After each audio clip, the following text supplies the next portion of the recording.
And I've always wondered, like, why SJs, like, what is it about the SI function that kind of leads to, how do you get from gathering detailed information and is storing it in your mind, how do you get from that to wanting to observe traditions? I was going to make a post about this a long time ago, and I never got around to it. And so I probably can't think about it exactly right here on the moment, but Okay. I think I kind of figured that out. Okay. um, okay, it has to do with consistency.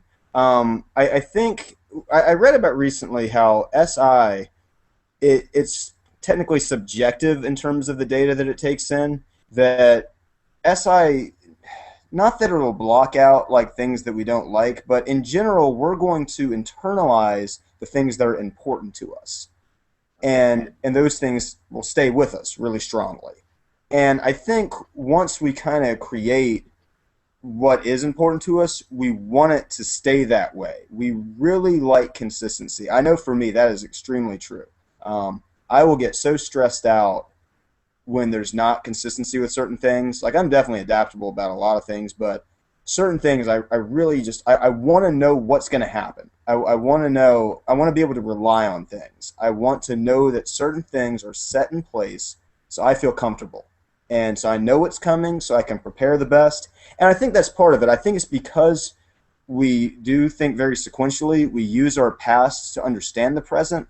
We want to be able to prepare. We want to be able to use past information to prepare for future situations. And that's why we want that consistency. We want to know this is going to happen. I can prepare for this and I'll be set. Whereas if we don't know what's going to happen, we're going to get there and we're going to freak out because we're not going to be able to use our past information to tell anything. So I think that's kind of where the tradition thing comes in. I think I want to know on this date, this is going to happen. We are going to do it. I can rely on it. I can go ahead and start even just emotionally preparing myself for it. I know that, okay, I can rely on this. It's there.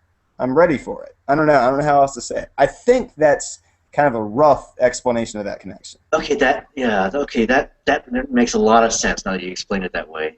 So, yeah, the SI, yeah, because it is a lot of past information. It's like an archive of sensory data that you're relying on.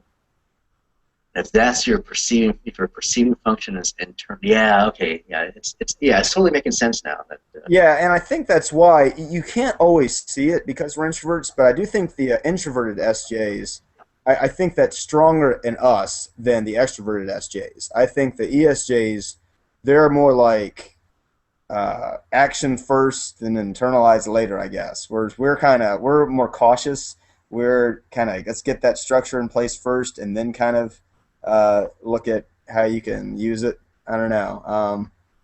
I think there's a bit of a difference in that aspect. yeah, and it also explains why SJs like are really into following the rules. Yeah. No Oh yeah. matter no matter what comes up, follow the Yeah. rules that are written down because you don't know if something unexpected comes up and someone's asking you to bend the rules. It's unpredictable. You know. Right. And I think it's really interesting how SI works with, especially TE, but also FE in that regard, is those two things together really give us a tendency to like rules because we also, like TE and FE both, I think, want things to work together. We want things to be connected and we want there to be consistency within those rules. Like, and that's why I think me and Numas have talked about this. I think that's why people find TE and FE controlling. Um, Even I can find someone else's FE controlling. Even I can find someone else's TE controlling. I definitely do. Because I think sometimes it can have a desire to impose that SI consistency on everything around us. And I think that's why there's so many SJ conflicts a lot of times. I think when you put those two things together, it can rub people the wrong way that don't have those same needs and desires. Yeah. Have you ever run across this YouTube channel? It's like I think it's called MBTI Theater or Typology Theater or something. Where it's like these animated characters, I've like seen some of those. I haven't like looked at like it in detail. I haven't seen the actual channel, but yeah, I've seen like old people pop up those little videos. yeah, and they're pretty funny. I mean, they're Yeah, just totally playing the stereotypes. yeah, Like I remember this one where they had an ISTJ and an ESTP. They're like talking. They're in this in this gym locker room. The ISTJ was like in charge of renting out the gym, the basketball gym, to it was like reserved for a church. And the ESTP just wanted to play basketball. It was like snowing outside, so he had to play indoors. He's like, "Come on, man, just I just need to play a game. I'll stay out of your way." And the ISTJ is like, "No, rules are rules."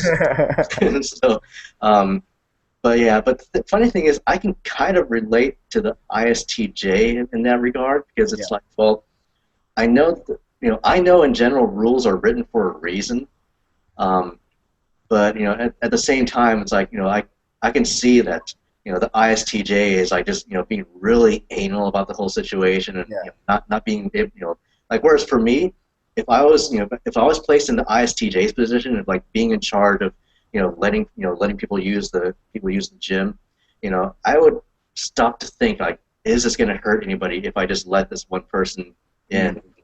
in?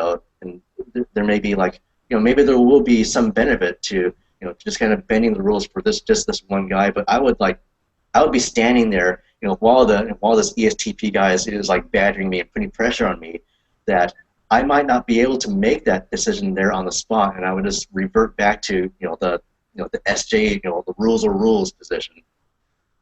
Whereas, if I had, if I was like, I don't know, if I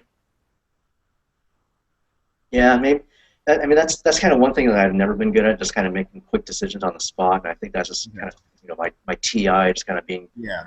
being subjective and like wanted to process, and my SE wanted to gather information. Um, but uh, but yeah, I mean, in general, I can understand the SJ position just because I've been raised with it. Yeah. But yeah, Yeah, I mean, it is really interesting. I mean, I think seeing that, um, and I think it's like we've kind of alluded to a little bit before, how it can be hard sometimes to see what your own strengths are, just because I think you're so used to them. I think you take them for granted sometimes. I think especially for me, before learning about all this, I always kind of assumed that things that I did were normal for everybody, and I've definitely found out through all this that it's definitely not. And I think it's kind of the same way. Like I think I would definitely think about with ESPs that especially that their adaptability, is probably something they don't even think about. They probably do it better than other people, and maybe there are probably a lot of times they do notice it, um, but sometimes they may just think, oh well, everybody can do this. Like I can go with the yeah, flow. You should too because you can do it just like me. Or I think everybody probably to some degree uh, maybe wants or expects other people to live up to that kind of personal standard. I think some people more than others, of course, but yeah, and I think the reason I don't tend to notice, like adaptability is kind of something that I've taken for granted and only used. I basically use my adaptability only when I've gotten myself into bad situations, just by either procrastinating or just being doing something the SP way. Um, Whereas I might not notice other people's lack of adaptability just because um, SJ is just kind of more the norm in my world, and if they yeah, do things that way, they don't have to be adaptable. They can just do things the way they know how to do them, and then things will work out just fine. Because that's you know pretty much every situation, like whether at home or in school or at work, um, it's been beneficial, to do things as as a J type, to be efficient, to be organized, and so that's kind of why I've had this mindset. Well, the J way is better, and yeah. Well, it's funny you mentioned that, yeah, because I wanted to mention this earlier, but we got on another topic. But I really do think though that there are a lot of situations where being adaptable and being able to do that easily is so beneficial. Because there have definitely been situations I've been in where it's hurt me, where I haven't been able to do that. And I always think socially, and again, I don't want to say SPs are all really great social experts and they can, just be the life of the party or anything. I don't want to say that, but I definitely think that there's probably at least a degree of truth to that stereotype. That I think just socially,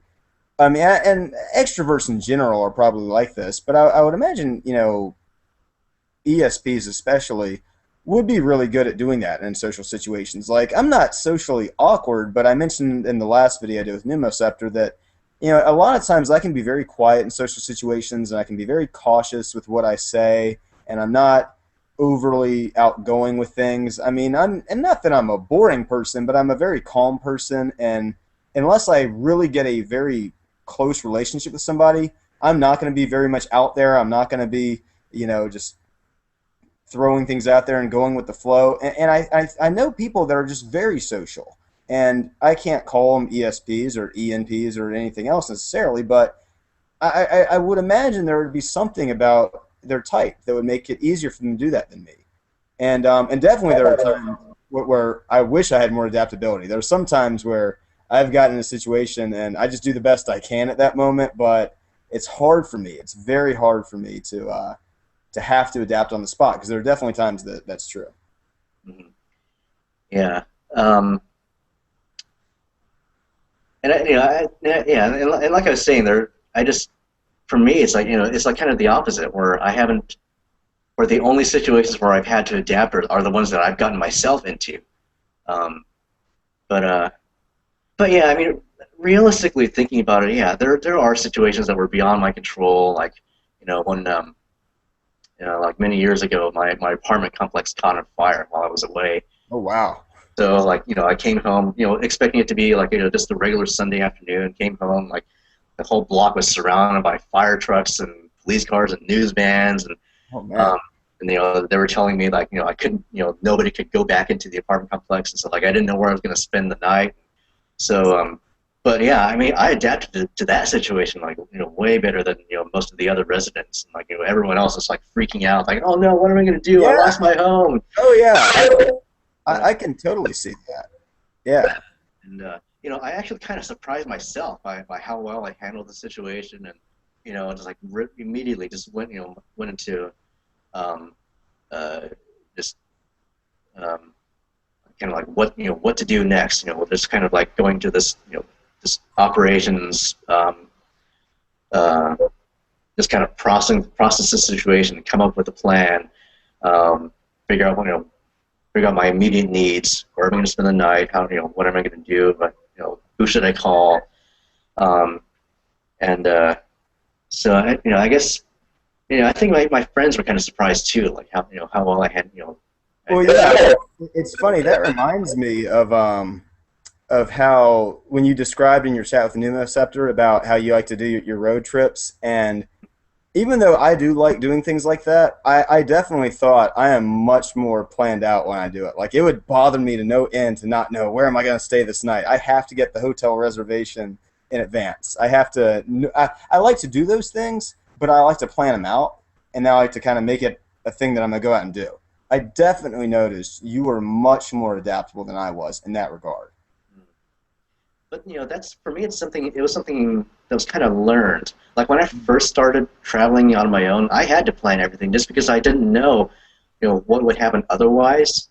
Like my very first road trip. I planned where I was going to spend the first night. I had had the motel reservation ahead of time. Planned where I was going to stay. Once I got there, what I was going to do each day. Um, but the funny thing is, after that trip, I realized I missed out on a lot of things I could have stopped and seen along the way. And so, like, as each road trip I did, in subsequent years, I would just make them more and more spontaneous, just because I got more comfortable with it and had more of a desire, to see things, just that whatever came up wasn't, that wasn't planned. It was just that kind of, became more desire that overrode the unknown aspect of it. And so I think even now, if I were to visit, like, say, a foreign country, like, say, if I were to go to like Greece or something, where I'm not familiar with the culture, I would try to learn as much as I can beforehand and try to figure out what I need to prepare for, just because I've never been there and I don't know what to expect. And I might be like imagining the worst. But I think once if I did go there, I'd probably be a lot more comfortable being spontaneous the next time I went. Okay. And see, I think that's true for me to a degree, but not to the degree that you're talking about. I still think, and again, it's hard to say. Every situation is a little different, but I do think naturally I would still want to plan things out in a lot of detail. I think it would bother me to have to do things too much on the spot. Hmm. I just don't think I would naturally be able to do it as comfortably as you. But at the same time, I think that that is something that SJs in general can and should learn to do more, is to loosen up, to not worry too much about everything having to be planned out, and just say, you know what, if it goes a particular way, just go with it. Because I really do think that's a helpful trait. And it's like you said, you said you felt like you missed out on certain things when you did overplan. And I think it's true. Like I think it's important not to always stick with the plan every single time, because maybe there's something better out there that could pop up that you didn't account for.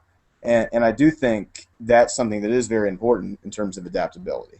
Yeah, and that's like you were saying that one time that the SPs and SJs can learn from each other.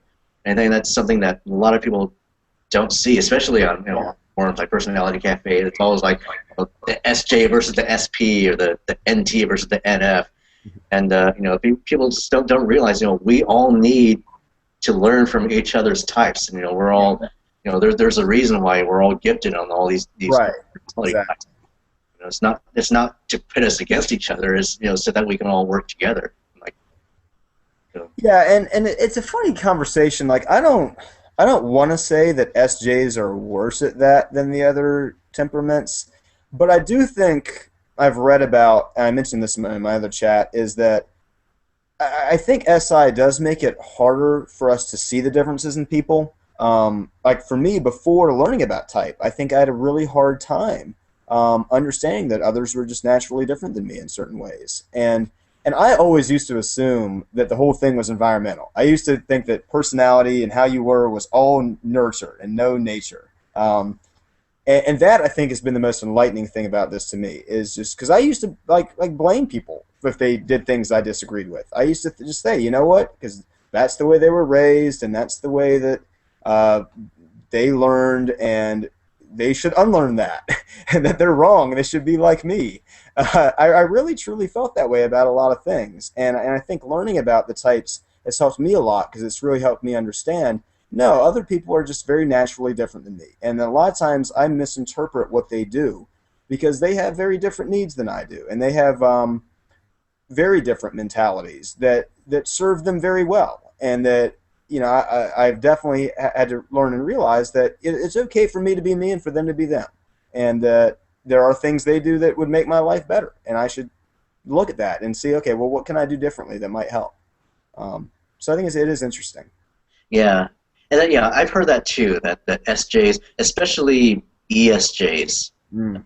tend to not see these differences between people, and they, as a consequence, they're the ones who are least interested in personality types and Myers-Briggs. You never see, ESTJs or ESFJs on the forum. I mean, there's a few, Right. There's um, but you look at the ESFJ forum, and it's all like other types, oh, I know. like complaining about ESFJs, and I that know. kind I feel so bad for that type. I honestly feel like ESFJs get bashed more than any other type. yeah. And and all it is people complaining about their ESFJ parents. Yeah, I know. I know. I have ESFJ mom, and or at least suspected. She took the test and got ISTJ, but she I'm sure she didn't take the test seriously. It was just kind of I don't know. I thought she was in. I mean, I looked over the same test that I gave her, and I was like, oh yeah, I can totally imagine my mom picking the T answer for this. Yeah. But yeah, my mom was totally not interested in Myers-Briggs at all. Like every time I bring it up, she was all like, what's the purpose of this? Is this for work? And I'm like, no, it's just for personal development. Like, why do Yeah. you need to know this? I'm talking about like, well, it's to learn about all these different differences between the way people think, the way they look at the world, and then she said something like, yeah, that's true. Some people are just way out there, and then she went on to talk about something else. But I think that is common, especially with ESJs. They just think that different people are just um, that that people are just weird or Yeah. No, I totally think so. And I think especially as people get older, because I think, especially for SJs, I think if they do get older and get really comfortable with their life and feel like, you know what, maybe I have some problems, but I can deal with them just fine, and the way I do things is just fine. If they've reached that point of consistency where they're happy with things, they probably may not feel as much of a need to change. They may not feel as much of a need to say, okay, maybe I should do this differently. And I think that's probably a big part of the reason why. I think SJs in general, we will change and we'll be open to change, but only if we definitely see why the new thing is going to be helpful and why it's going to be an improvement. Like, whereas NP types in general, they just want to try out different things. They always want to find a new way to make something better or a new idea to mess around with just to see what's going to happen. And I think that's a very big difference between those two groups of types. yeah. And like I was saying earlier, people are drawn to Myers-Briggs because it helps explain, like, why am I different from other Right. people? Right. And and a lot of SJ types just don't get that sense. They just see like, Right. you know, I know I'm comfortable with who I am. I feel normal. I can relate to other people. I don't have any problems. Other people are just kind of strange. I just deal with them Yeah. like too. And like you were saying, like you mentioned that you had felt slightly different from other guys, being a feeler type, and so that's Yeah. what brought you to it. And, in my case, it was like, well, I'm not even sure if I fit the SJ mold. Um, for other, a lot of N types, they feel like they're different from S's. Um, so yeah, it's just a matter of like, is the appeal just to satisfy some curiosity, or do you have like some life application, or is it going to help you like explain something? Um, but yeah, just the ESJs. Yeah, they just don't get that sense because they like you were saying, they know how to deal with the world. They don't see any purpose for learning other personality types.